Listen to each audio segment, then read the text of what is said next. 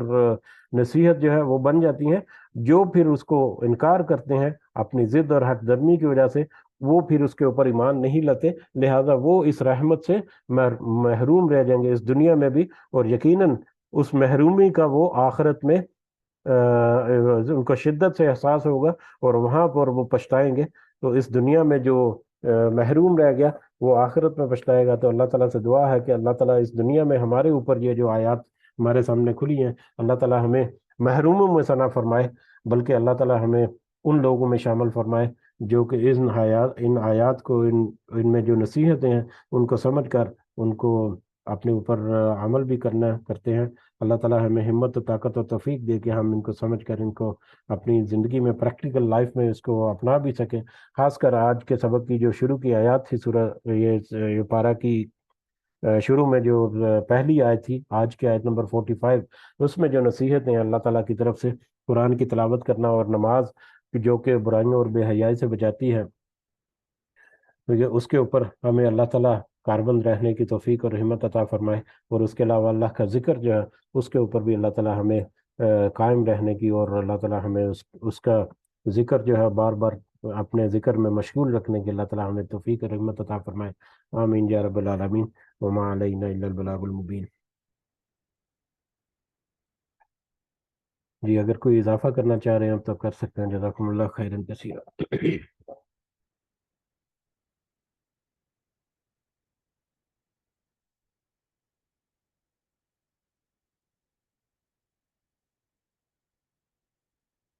جی بڑھتے ہیں مجلس کے اختتام کی طرف.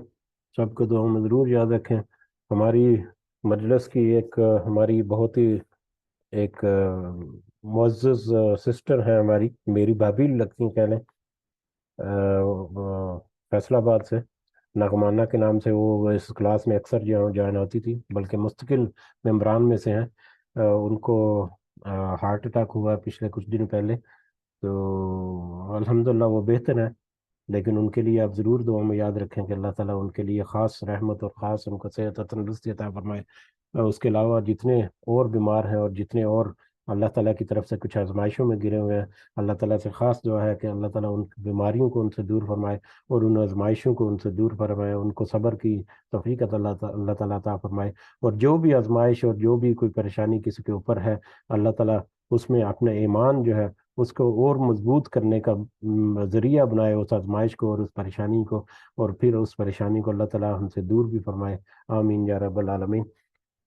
ربنا آتنا في الدنيا حسنة وفي الآخرة حسنة وقنا عذاب النار. ربنا ظلمنا أنفسنا وإن لم تغفر لنا وترحمنا لنكونن من الخاسرين. رب ارحمهما كما ربياني صغيرا. رب ارحمهما كما ربياني صغيرا. رب ارحمهما كما ربياني صغيرا. ربنا تقبل منا إنك أنت السميع العليم وتب علينا إنك أنت التواب الرحيم. سبحان ربك رب العزة عما يصفون وسلام على المرسلين والحمد لله رب العالمين. سبحانك اللهم وبحمدك أشهد أن لا إله إلا أنت أستغفرك وأتوب إليك.